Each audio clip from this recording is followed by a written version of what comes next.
함께 보실 성경 말씀은 구약 성경 이사야서 제6장 1절부터 8절까지 말씀입니다.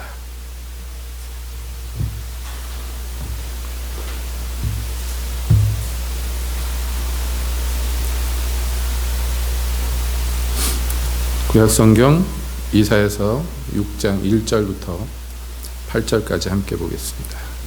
이사야 6장. 우시야 왕의 죽던 해에 내가 본즉 주께서 높이 들린 보좌에 앉으셨는데 그 옷자락은 성전에 가득하였고 스랍들은 모셔 섰는데 각기 6날개가 있어 그 둘로는 그 얼굴을 가리었고 그 둘로는 그 발을 가리었고 그 둘로는 날며 서로 창화하여 가로되 거룩하다 거룩하다 거룩하다 만군의 여호와여 그 영광이 온 땅에 충만하도다. 이같이 창화하는 자의 소리로 인하여 문지방에 터가 요동하며 집에 연기가 충만한지라.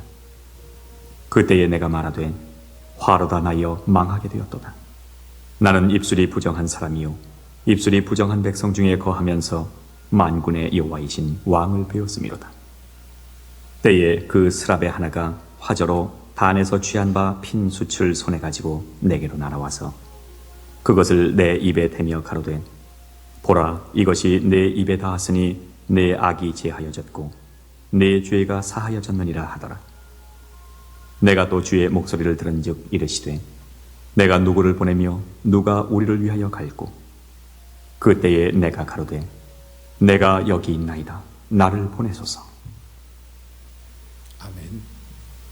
하나님, 이 시간 주님의 말씀 듣기를 원합니다.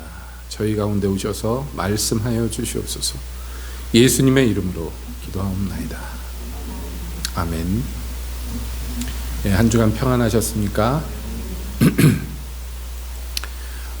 우리가 2020년 들어와서 제자의 길, 제자도를 배우고 익히고 그리고 그 길을 따르려고 이모저모를 함께 살펴보는 가운데 있습니다. 제자라는 것은 뭐 당연하지만 스승을 배우고 그 뒤를 본받아 쫓는 사람을 의미합니다. 예수님께도 제자가 있는데요. 성경에 나온 바 12제자뿐만 아니라 그 제자들을 통하여서 예수님께 배운 바를 예수님이 가르쳐 주신 바를 역시 따라 배운 사람들이 그의 제자가 되는 것입니다. 그러나 이 예수님을 믿는 그 무리들 중에서 조금 표현이 그렇지만 학생들은 많지만 제자는 적은 것이 어느 시대에나 항상 있어 왔던 일입니다. 교회 신도들은 많지만 그러나 헌신된 제자들은 항상 어느 세대에나 적었습니다. 왜 그런고 하면 이 제자라는 것은 일단 우리가 앞서서 이모저모를 봤지만 자발적인 스스로의 선택과 순종이 없으면 제자가 되지 못하기 때문에 그렇습니다. 그러니까 예수님이 제자들을 모을 때 말이에요. 선택은 예수님이 하십니다. 예수님께서 부르시죠. 나를 따라오너라. 그럴 때 네 하고 따라간 사람들은 제자가 되는 것이고요. 나는 안 되겠는데요. 나는 바쁜데요. 이런 사람은 제자가 되지 못하는 것입니다. 그래서 천국의 비유에도 나오는 바 이제 종들이 돌아다니면서 임금의 잔치에 사람들을 초청할 때 각각의 사정이 있습니다. 나는 장가를 가야 되니, 나는 시집을 가야 되니 안 되겠습니다. 못 가겠습니다. 나는 밭을 샀습니다. 나는 소를 샀습니다. 나는 집을 지었습니다. 뭐 기타 등등 인생에 있어서 굉장히 굵직굵직한 이벤트들이 있고 중요한 일들이 있었기 때문에 그래서 못 갑니다 하고 참여를 거절한 사람들은 그 잔치가 있지만은 심지어 그 잔치에 초청을 받았지만은 그 잔치에 들어오지 못하는 거예요. 이게 항상 천국에 통용되는 법칙입니다. 즉 문을 열고 부르시지만 그러나 내가 순종하지 않고 예 가겠습니다 하지 않으면 거기에 들어가지 못하는 것이에요. 우리 예수 믿는 것도 마찬가지죠. 누가 잡아다가 골방에다 묶어놓고 때리면서 예수 믿어라 그래서 예수 믿는 거 아니잖아요. 예수님 믿으시라고 하는 그 전도에 미련한 것을 듣고 내가 믿겠습니다 하고 나온 사람들이 예수를 믿는 거예요. 내가 스스로 문을 열고 영접해 드리는 자가 자녀가 되는 권세를 얻는 법입니다. 그렇게 구원 얻은 무리들 가운데에서 이제 주의 도를 배우기를 원하고 하나님을 알기 원하는 사람들만이 제자의 길에 들어서는데요. 그런데 그 제자의 길에 들어서서 그래서 제자의 일을 하고 제자로 사는 것, 이 일체가 제자도일 텐데 그 제자도에 아주 굉장히 걸맞는 그 모델이 여기 이사야 선지자의 그 부르심 가운데에서 우리가 발견할 수 있습니다. 오늘 읽은 이사야서 6장에서 선지자 이사야는 어떻게 해서 자기가 부름을 받고 어떻게 해서 하나님의 선지자가 되었는지 그 얘기를 지금 여기에다가 적어놓고 있습니다. 그 시기도 분명하게 적혀 있는데 우시야 왕이 죽던 해예요. 우시야 왕은 나름대로 하나님을 잘 섬기던 왕입니다. 유다의 왕들 중에도 아주 악한 왕들처럼 그렇게 하나님을 거역하지 않고 나름대로 하나님을 잘 섬겼고 그래서 하나님께 많은 복을 받았던 그런 왕입니다. 그러나 그의 말년은 썩 좋지가 않았죠. 그가 하나님의 축복을 많이 받아서 마음이 높아져 가지고는 자기가 제사장 노릇도 하겠다. 그래서 성전에 분향하러 들어갔다가 하나님이 치셔가지고 문둥이가 돼서 그래가지고 별궁에 유폐된 채로 몇 년을 그 별궁에서 앓다가 죽은 거예요. 그러니까 참 비극이죠. 비극으로 끝난 인생입니다. 그리고 나서부터 사실은 어떤 의미에서 이스라엘의 이 영적인 기운이 쇠퇴하기 시작하는 거예요. 왜냐하면 우시야 왕이 그렇게 하나님을 나름대로 섬긴다, 그렇게 하나님을 섬기다가 비참하게 죽는 것을 보고 그 아들이 마음의 문을 딱 닫아버렸어요. 그래서 그 아들인 요담 왕은 하나님을 섬기긴 섬기는데 성전에는 죽을 때까지 들어가질 않아요. 그러니까 이게 뭐냐? 의무이기 때문에 의무는 다 하지만 그러나 절대로 하나님께 가까이 나가지 않습니다. 자기 아버지가 하나님께 가까이 나가겠다 했는데 하나님이 찌셔서 죽은 거예요. 그래가지고 그게 마음을 닫는 이유가 됐어요. 그래서 하나님께 나아가지 않습니다. 섬기긴 하되 나아가지 않아요. 이게 참 비극이죠. 자, 이러한 영적으로 어려운 상황에서 이 이사야는 하나님을 성전에서 뵙게 되는 거예요. 하나님의 영광을 봅니다. 하나님이 보좌에 앉아 계시고 그 옷자락이 성전에 가득한데 참 이게 놀라운 광경이죠. 놀라운 광경입니다. 그 예전에 어떤 간증을 들었어요. 호주에 있는 목사님인데 호주 분이에요. 우리나라 분이 아니라 목회를 하다가 재정적으로 너무 힘들어가지고 고민을 너무 해서 하나님께 금식하며 막 기도하면서 교회가 너무 힘들어요. 목회 못하겠어요. 막 기도를 하다가 문득 눈을 들어보니까 자기가 어떤 건물 옆에 있는데 그 건물 모퉁이를 이렇게 보니까 뭐가 펄럭펄럭 하는 게 있더래요. 깃발 같은 게. 그래서 저게 뭔가 그리고 가까이 가서 모퉁이를 쓱 돌아가지고 그 펄럭펄럭 하는 깃발 같은 것을 이렇게 보니까 그게 뭐냐니까 성전에 하나님의 옷자락이 가득한 게 빼꼼 밖으로 나와 있는 거를 본 거예요. 그래서 그 옷자락에 휘말려서 꼬꾸라졌는데 그리고 나서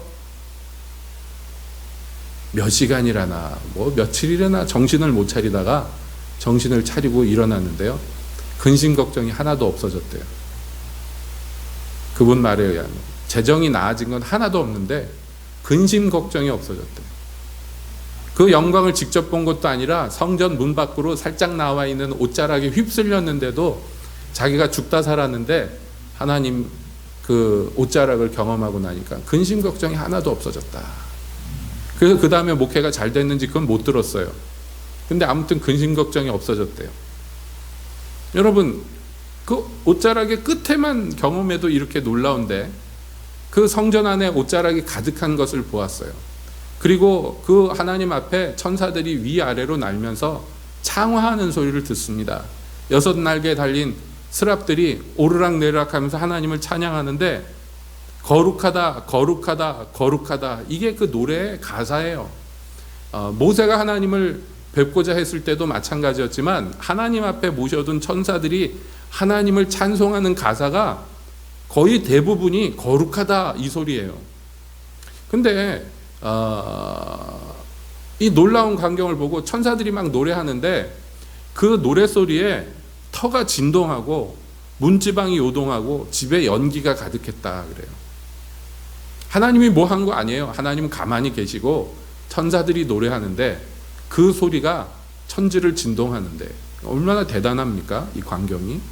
그 광경을 보고 이사야는 절망합니다.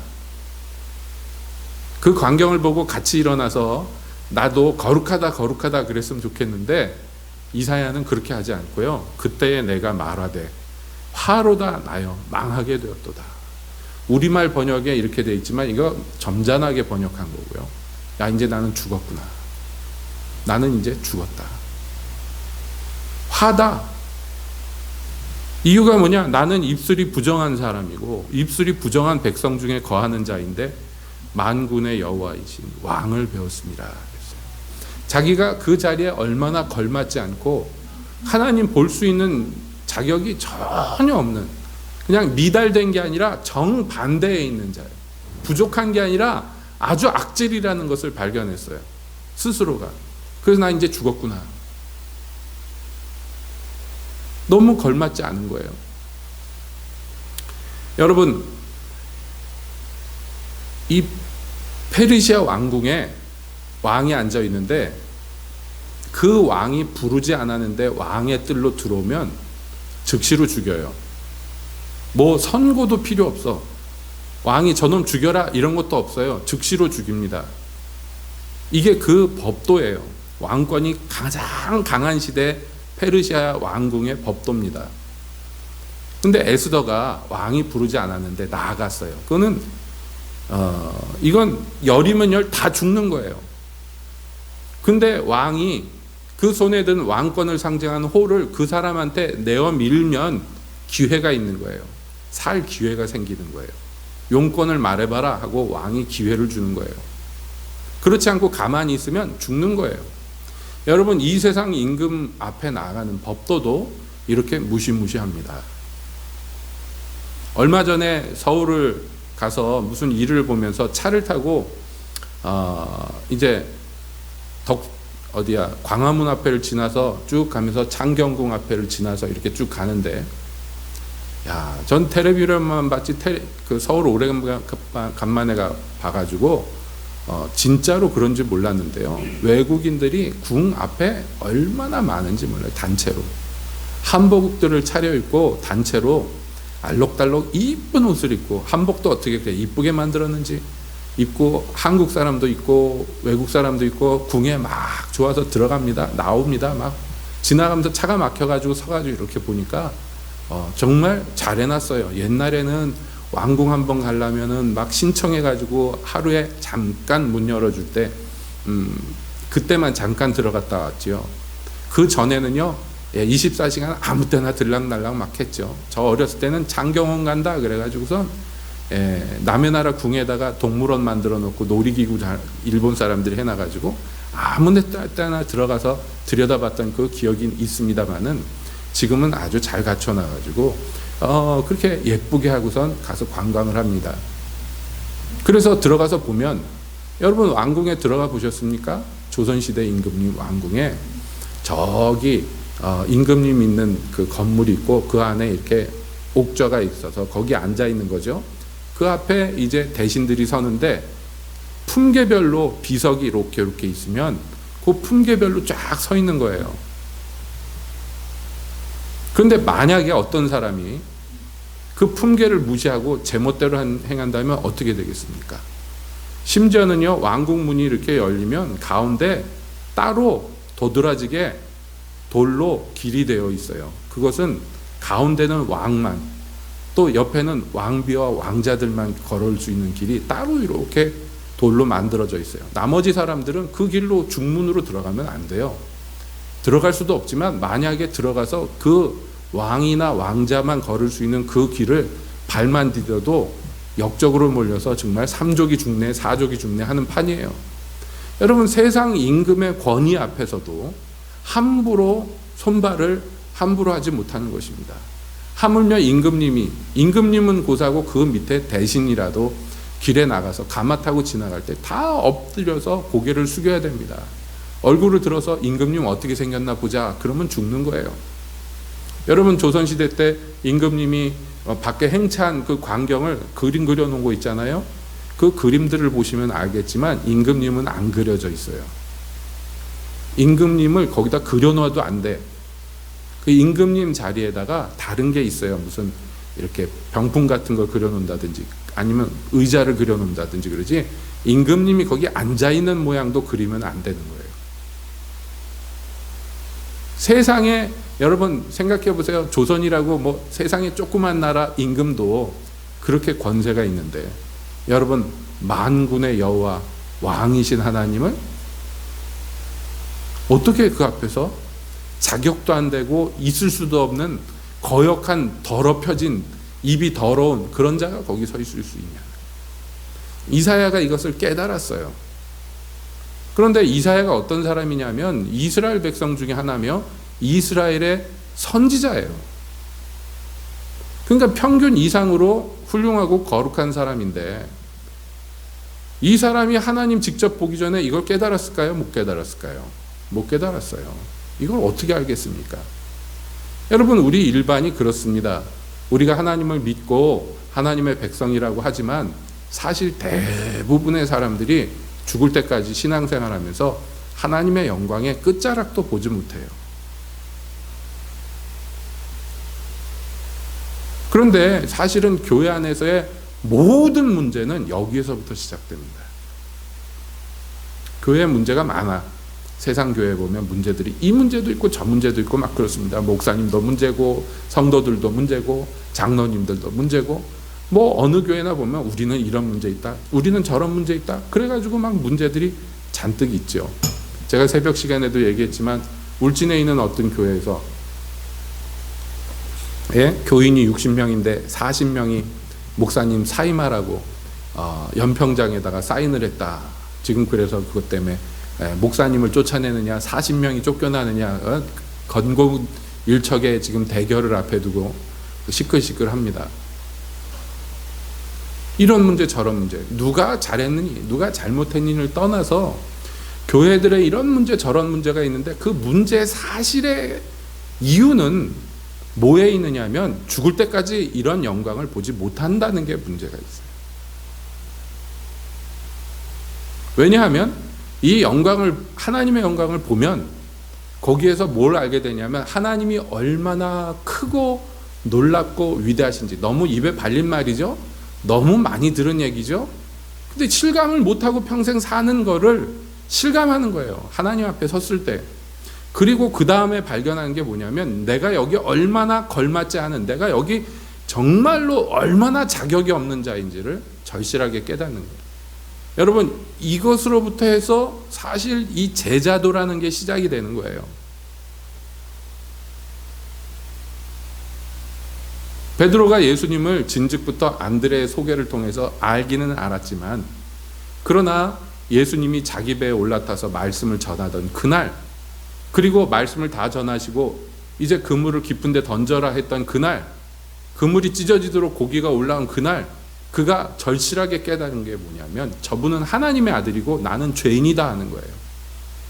그래서 고기가 만선이 됐지만 그거에 신경도 쓰이지 않고 더 중요한 거에 마음을 빼앗겼어요. 그래가지고 배가 무태 닿자마자 뛰어내려가서 달려가가지고 예수님 앞에 엎어져서 고백합니다.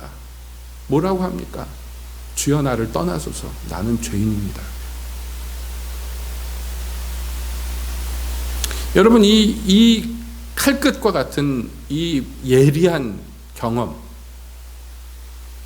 자기가 부정되고 싶어서 부정되는 게 아니라 실체를 알았기 때문에 부정되는 이 놀라운 경험이 그 베드로를 제자가 되게 합니다. 예수님이 베드로에게 말합니다. 나를 따라오너라. 그러면 사람을 낚는 어부가 되게 해주겠다. 그러자마자 그가 일어나서 그 배와 그물과 아버지를 버려두고 예수님을 쫓아가는 거예요. 훗날에 예수님 3번 부인하고, 그리고 낙심될 대로 낙심하고 낭망할 대로 낭망해서 부활한 예수님을 만나는데도 불구하고 예수님 부활한 모양을 보고도 낙심된 마음을 어떻게 할 수가 없어서 나는 고기 잡으러 고향으로 돌아가겠다. 갈릴리로 도로 돌아간 예수님의 제자가 되겠다고 배와 그물을 버려두고 쫓았던 그 베드로가 다시 글로 주섬주섬 내려가니까 나머지 제자들도 그럼 나도 데려가요 형 그러면서 쫓아갔어요. 쫓아간 사람들의 면면을 보면 원래 어부였던 사람도 있지만 어부 아니었던 사람들도 쫓아갑니다. 마음이 거기서 거기에요. 여러분 요한복음 마지막 장에 그 얘기가 자세하게 기록이 돼 있죠. 그렇게 내려가서 다시 어업을 재개한 그날 밤새도록 고기 그물질을 했는데 한 마리도 못 잡았어요. 그리고 이제 아침에 새벽빛이 어스름한데 저 해변가에 어떤 사람이 서가지고 고기 얼마나 잡았어? 물어보는 거예요. 한 마리도 못 잡았다고. 그러면 오른편에다가 그물 던져보라고. 던졌더니 그물이 안 올라오네. 안 올라와요. 고기가 너무 많이 잡혀서. 어디서 많이 봤던 광경이에요. 순식간에 3년 반으로 돌아갑니다. 마음이요. 요한이 옆에 있다가 말합니다. 선생님이시다. 베드로가 빤스바람으로 그물질을 하다가 그 소리를 듣자마자 옷을 갖춰 입고 마음이 급해서 배를 몰고 갈 시간도 기다릴 수가 없어요.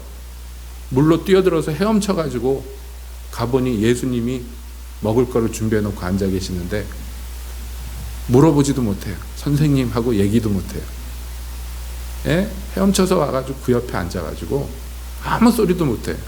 코가 쭉 빠져가지고 예수님이 이거 먹으라고 차려놓고서 주섬주섬 먹고 있는데 먹고 나니까 물어보시는 거예요. 요한의 아들 시몬아, 네가 나를 이 사람들보다 더 사랑하느냐. 예수님 잡히시기 전날 밤에 자기가 그랬거든요. 호기롭게.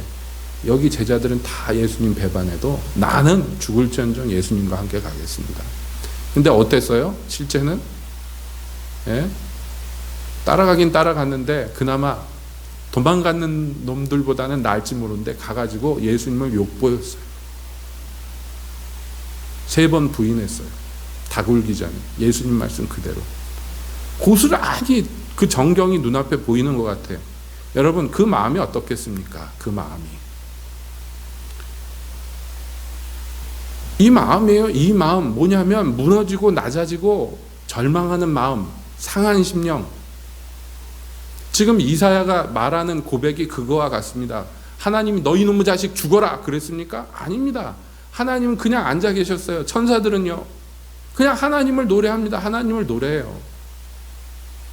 여러분 하나님 앞에 늘 모셔둔 천사라 할지라도 차마 눈 뜨고 하나님을 못 봐요. 그 영광을 눈으로 볼 수 없어서 두 날개로 얼굴을 가리우고 자기 발을 주님 앞에 부끄러우니 내놓을 수 없어서 두 발을 가리고 나머지 두 날개로만 위아래로 날면서 노래합니다. 할 말이 없어요. 하나님 앞에서 무슨 미사여구를 동원하겠습니까? 그저 나오는 말이라고는 거룩하다 거룩하다 거룩하다 만군의 주 여호와여, 이 노래밖에 못하는 거예요. 아마 하나님의 영광을 조금이라도 경험하신 분은 제가 무슨 얘기하는지 알 겁니다. 이사야가 뭘 본지를 알 거예요. 하나님의 그 임재 앞에서 우리는 할 말이 없어요.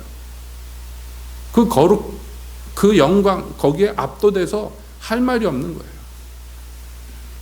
이사야가 그 노래에 참여한 것도 아닙니다.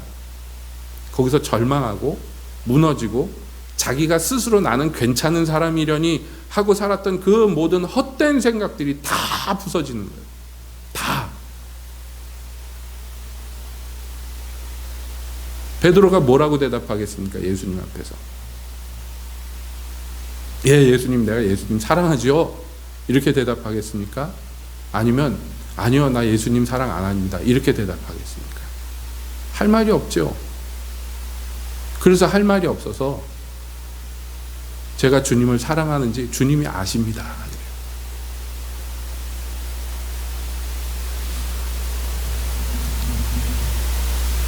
여러분, 이사야가 이 절망한 다음에, 이 절망의 고백 다음에, 그러니까 하나님이 그렇구나, 네가 네 실체를 깨달았으니 이제 죽어라 그러십니까? 아니에요. 그렇게 상하고 낮아진 심령, 이것이 사실은 하나님이 받으실 수 있는 것들이에요. 우리 더럽고 추악한 인생 가운데 하나님이 유일하게 받으실 수 있는 것이 뭐냐? 이거예요. 자복하고 통회하며 절망하고 자기의 실패를 자인하는 이 마음, 이것만 하나님이 받으실 수 있어요. 이것만 받으실 수 있어요.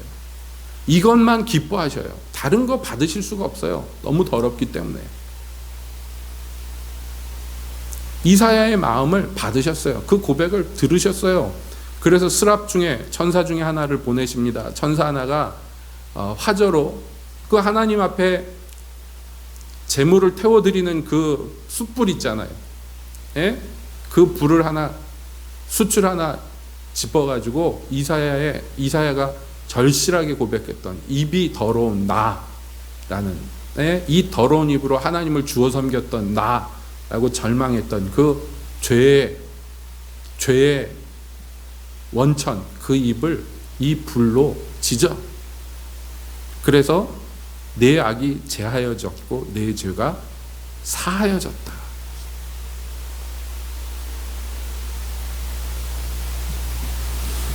여러분, 누가 복 있는 사람이냐면 그 죄의 사함을 받고 그 허물에 감춤을 받은 사람이 하나님 앞에 진정으로 복 있는 사람이다. 죄 없으면 복이 있겠지만 죄 없는 인간이 없기 때문에 그냥 본인 생각에 죄가 없다고, 나는 떳떳하다고 이러고 살아서 모르는 거죠. 하나님의 빛, 그 빛이 우리에게 비추면 자기 실체가 보이는 거예요. 그제서야. 내가 누구에게 따따붙다 할 자격이 전혀 없고, 내가 하나님이 이러니 저러니 입에 올릴 아무 자격도 없는 자라는 것을, 그 빛을 만나야지 아는 거예요. 그 영광을 만나야지 아는 거예요. 그래서 제가 말씀드렸죠. 교회 안에, 성도 안에 일어나는 모든 문제의 사실 근본적인 이유는 하나님의 빛을, 이 영광을 보지 못하였기 때문입니다.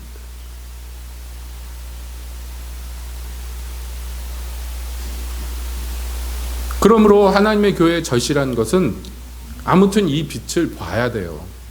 교회가, 하나님의 백성들이 이 영광을 봐야 합니다. 근데 생각해 보세요. 이스라엘 사람들이 그렇게 많아, 하나님 섬기는 사람이 그렇게 많은데 하나님의 영광을 누구만 봅니까? 이사야 혼자만 봐요. 이게 문제예요. 이게 하나님이 야박해서 안 보여주는 게 아니에요. 여러분, 하나님의 이 영광의 비밀을 누가 봅니까? 누가 볼 수 있습니까? 이런 거예요. 주님이 약속하셨는데 너는 내게 부르짖으라, 내가 내게 응답하겠고 내가 알지 못하는 크고 비밀한 것을 너에게 보여줄 것이다. 이게 주님이 하시는 방식이에요. 간절히 찾는 자가 나를 만날 것이다 하는 것이 주님의 약속이에요. 왜 이렇게 하나님 섬기는 자가 많은데 하나님의 영광을 본 사람은 적으냐면 구하지 않고 찾지 않았기 때문이에요. 안 봐도 살만하고, 아니 안 봐야 편하게 살 수 있으니까 이 영광을 보기를 원치 않는 거예요.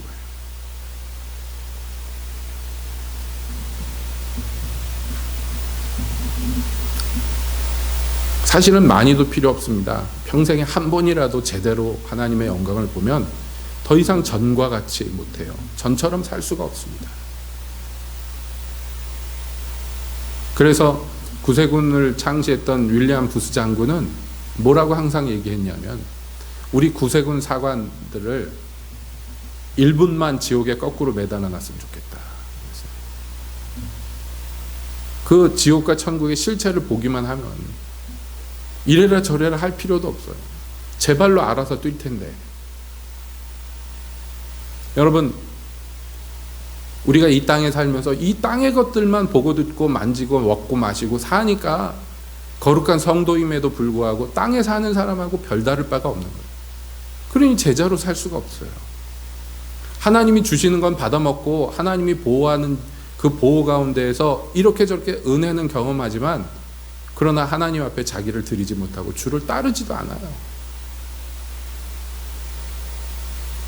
자, 그러다 보니까 하나님을 찾지도 않으니 만날 수도 없고, 그리스도 안에 감추인 비밀들을 경험할 수도 깨달을 수도 없고, 그러니 변화가 안 되죠. 이 제단에 자기가 올라가지를 못하죠.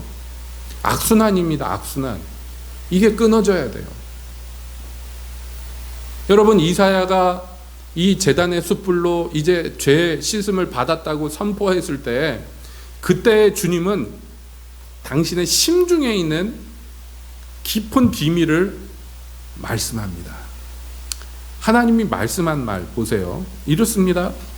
8절에 내가 또 주의 목소리를 들은즉 이르시되 내가 누구를 보내며 누가 우리를 위하여 갈꼬. 이게 하나님이 하신 말씀이에요. 여기 보면은 두 가지 표현으로 이 하나님의 마음이 나옵니다. 첫 번째는 뭐냐면 우리가 누구를 보낼까 하는 거예요. 내가 누구를 보내야 되는가 하는 거예요. 그 두 번째는요, 누가 우리를 위해서 갈 건가 하는 거예요. 같은 말 같지만 상당히 다른 말입니다. 여러분, 예수께서 마가복음 4장에 보면은 산에 올라가 기도하신 다음에 12제자를 뽑으시는데, 그 12제자들을 뽑으실 때 첫 번째 그 목적이 뭐냐면 첫 번째는 나와 함께 하는 것, 두 번째는 보내어 전도하게 하는 것이라고 그랬어요. 누가복음에서는 이것을 뭐라고 다르게 표현했냐면 사도라 칭하기 위하여 부르셨다, 이렇게 돼 있어요. 그러니까 사도는 뭐냐면 보내심을 받은 자예요. 보내심을 받은 자. 제자를 부르셔서 제자를 삼으실 때, 제자로 삼으실 때 목적이 뭐냐면 보내기 위해서 제자로 삼는 거예요. 그 왕이나 또는 주로부터 보내심을 받았다, 이게 사도입니다. 그래서 12제자는 12사도라고 불리는 것이고, 사도 바울은 자기 편지 대부분의 서두에 항상 예수 그리스도의 종이고 사도인 나 바울은 이라고 얘기하는 거예요. 보내심을 받았다는 거예요. 제자로 따로 불러 모아서 따로 교육을 하고 훈련을 하시는 이유는 뭐냐면 보내기 위해서입니다. 보내기 위해서. 우리 군대 갔다 오신 분들은 알 거예요. 처음에 군대로 모집을 해. 병사로 모집을 해. 제대한 지 얼마 안 되는 여기 장병도 하나 있죠. 장정들을 모아서 이제 국가에서 모아가지고 이제 군인을 만들잖아요. 그래서 맨 처음에 하는 게 뭐냐면 훈련소에 집어넣고 훈련을 시킵니다. 훈련을 별거 아닌 것부터 시키죠. 차렷 열중시열 이런 것부터 시키고, 줄 맞춰 서는 것부터 시키고, 줄 맞춰 걷는 것부터 시키고, 이런저런 훈련을 하고 총도 쏴보게 하고 뭐 이것도 해보게 하고 저것도 해보게 하고. 근데 훈련하는 목적은 뭡니까? 훈련하는 목적은요, 훈련 자체가 목적이 아니에요. 목적은 뭐냐면 제대로 군인을 만들어서 그래서 어떤 부대에 배속시키기 위해서 훈련을 하는 거예요. 예수님이 제자로 부르시는 이유도 마찬가지입니다. 제자로 부르시는데 이 제자도 중에서 요즘에 보면은 왜곡된 제자도들을 보면 뭐냐면 평생에 뭔가 교육을 받아 그것만 하는 사람들이 있어요. 여기 세미나도 가고 저기 컨퍼런스도 가고 이 훈련 코스도 밟고 저것도 배우고 하는데 그러다 끝나요. 그냥 수료한 코스는 무지하게 많은데 그런데 목적이 없어. 여러분, 교육과 훈련이 목적이 아니에요. 이것은 그 목적을 이루기 위한 과정이고 수단입니다. 우리가 훈련 받아야 돼요. 왜 훈련 받아야 됩니까? 목적을 이루기 위해서인데 그 목적은 뭐냐면 주님이 보내시는 것이 목적이에요. 보내시는 것. 그래서 예수님이 승천하시기 전에 제자들에게 명령하신 게 뭐예요? 땅끝까지 보내시는 거예요. 여러분, 부활한 예수님이 베드로를 만나서 요한의 아들 시몬아, 네가 나를 사랑하느냐 물어보신 이유가 무엇입니까? 3번이나 물어보시고 나서 그때마다 그에게 명령하신 게 뭐예요? 이제 그러니까 내 양을 먹여라. 내 양을 치라 하는 거예요. 내 양을 돌보라 하는 거예요. 이 베드로를 보내셔서 뭐를 시키시는 거예요. 여러분, 이사야도 마찬가지입니다. 이사야에게 괜히 영광을 보여주시고 괜히 제단의 숯불로 그를 정결케 하신 게 아니에요. 이 음성을 듣게 하기 위해서인데 여기 이제 하나님의 의도가 나와요. 뭐냐면 보내시는 것이 하나님의 의도고요. 동시에 하나님이 원하시는 것은 내가 가겠습니다 하는 사람을 찾으시는 거예요. 동시에. 이게 같이 나오죠. 내가 누구를 보내며 누가 우리를 위하여 갈고, 하나님을 위하여 내가 가겠습니다 할 사람이 누군가 하는 거예요. 이게 같이 이루어지는 거예요. 이게 같이 이루어지는 게 제자도입니다. 그러니까 하나님이 너 가라, 나를 위해서 가라, 이것만 있는 게 아니에요. 명령만 있는 게 아니에요. 동시에 모두 있어야 돼요. 내가 주님을 위해서 가겠습니다 하는 게 동시에 이루어지는 거예요. 제자 안에서. 이게 하나만 있으면 안 됩니다. 어떤 사람은 하나님이 보내지도 않았는데 자기가 막 가. 그 막 뭘 저질러. 제자가 아니에요, 이것은. 어떤 사람은 하기는 하는데 명령 받았기 때문에 해요. 이것도 반쪽짜리란 말이에요. 하나님이 원하시는 건 뭐예요? 내가 누구를 보낼고 하면서 동시에 누가 우리를 위하여 가겠다고 할까 하는 거예요. 이게 하나님의 심중의 걱정, 근심, 염려, 뭐라고 설명해야 될까요? 하나님의 마음의 소원이에요. 내가 누구를 보낼 수 있을까? 아무나 보내지 못해요. 이스라엘에게 당신의 종을 보내야 되는데 아무나 보낼 수 없어요. 동시에 누가 나를 위해서, 누가 우리를 위해서 자기를 들여서 가겠다고 할까 하는 거예요. 그 소리를 듣자 이사야가 대답합니다. 내가 여기 있나이다. 나를 보내소서.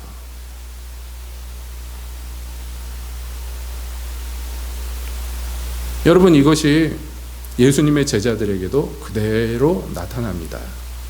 예수님이 보내시기 위해서 12제자를 뽑으셨지만 이들이 걸맞지 않았어요. 보내심에 그 부르심을 받을 수가 없었어요. 그래서 예수님이 붙잡혀 가니까 다 도망쳤어요. 말로는 따라가겠다 했지만 따라갈 수가 없었어요. 모자라기 때문에, 부족하기 때문에, 연약하기 때문에. 나중에 그들이 변화받고 나서 성령이 임하시고 변화받았을 때, 능력을 입었을 때, 땅끝까지 증인이 되었을 때 어떤 일이 일어납니까? 여러분, 12제자 중에서 편하게 늙어 죽은 사람 하나도 없어요. 내가 가겠습니다 해서 갔어요. 그래서 각각의 모양으로 다 순교했습니다. 각각의 모양으로, 정말 각각의 모양으로. 어떤 사람은 칼에 목베임을 당하였고, 어떤 사람은 돌에 맞았고, 어떤 사람은 화살에 맞아 죽었고, 어떤 사람은 창에 찔려 죽었고, 어떤 제자는 온몸에 껍질이 벗겨져서 죽었어요. 그러나 그것을 꺼리지 않고 두려워하지 않고 피할 길이 있었음에도 구차히 악형을 받는 것을 면하려 하지 않았어요. 피하지 않았단 말이에요. 왜냐하면 자기가 주님의 부르심을 들었고 또 자기가 가겠다고 자원했기 때문입니다. 여러분, 이것이 제자도예요. 제자는 어떤 사람이라고 그랬습니까? 스승을 쫓아가는 사람. 우리의 스승이신 예수님이 그러했기 때문에 그렇습니다. 예수님이 아버지께 보내심을 받았지만 동시에 당신이 가겠다 해서 오신 것이에요. 이 땅에. 이것이 그리스도 안에서 이루어졌단 말이에요. 그러니까 우리도 그 뒤를 쫓아가는 것이 마땅합니다. 그래서 이제 여러분께도 역시 권고를 드리며 또한 촉구를 드립니다. 여러분도 이사야처럼 이렇게 대답할 수 있었으면 참 좋겠어요. 내가 여기 있습니다. 나를 보내주소서. 그러기 위하여 먼저 뭐가 이루어져야 됩니까? 여러분, 우리가 주님의 그 영광의 형상 보기를 소원해야 돼요. 그 소원 안에서, 정말 정직하게 구하는 자 안에서 주님의 은혜가 역사하고 당신의 크고 비밀한 것들을 보여주시는, 그 흉중에 품으신 뜻을 우리에게 나타내시는 은혜가 있을 것입니다. 그러지 않고 이 땅에서 그저 남들처럼 그럭저럭 살기만 원한다면, 여러분, 제가 감히 말씀드리건대 여러분, 이 땅에서 여러분 하나님의 영광을 끝까지 보지 못할 가능성이 높단 말이에요. 구하지 않는 자에게 뭐 때문에 주님이 나타나시겠습니까? 특별한 일 빼고는요. 그러므로 여러분께도 간절히 권고드립니다. 이렇게 예배로 모였을 때, 또 은혜의 기회가 주어졌을 때 여러분 간절한 손을 품고 간곡한 마음으로 참여하세요.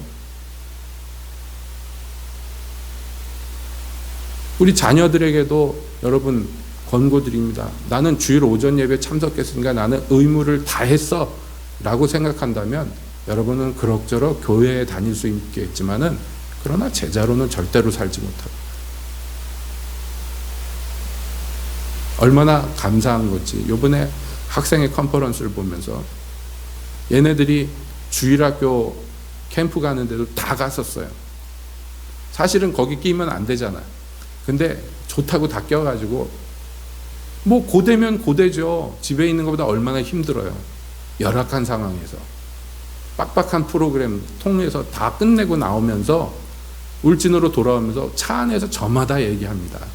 다음 주에 학생의 컨퍼런스 있는데 나는 등록했다. 한 명이 그러니까 등록해야 되는 거야? 등록해야지. 그러면 나도 가야 되는데 누가 가라고 등 떠밀지 않는데 전부 가겠다고 그럽니다. 여러분, 그 아이들이 대부분 가정이 다 불신 가정이에요. 근데 방학 한 번 하는데 2번이나 간다고 그러는데 어느 집이 좋아하겠어요? 근데 애들이 가겠다는 거예요. 돈도 많이 들었는데 가겠다 그래가지고 또 갔어요. 이번에 학생회니까 학생회 컨퍼런스 갔죠.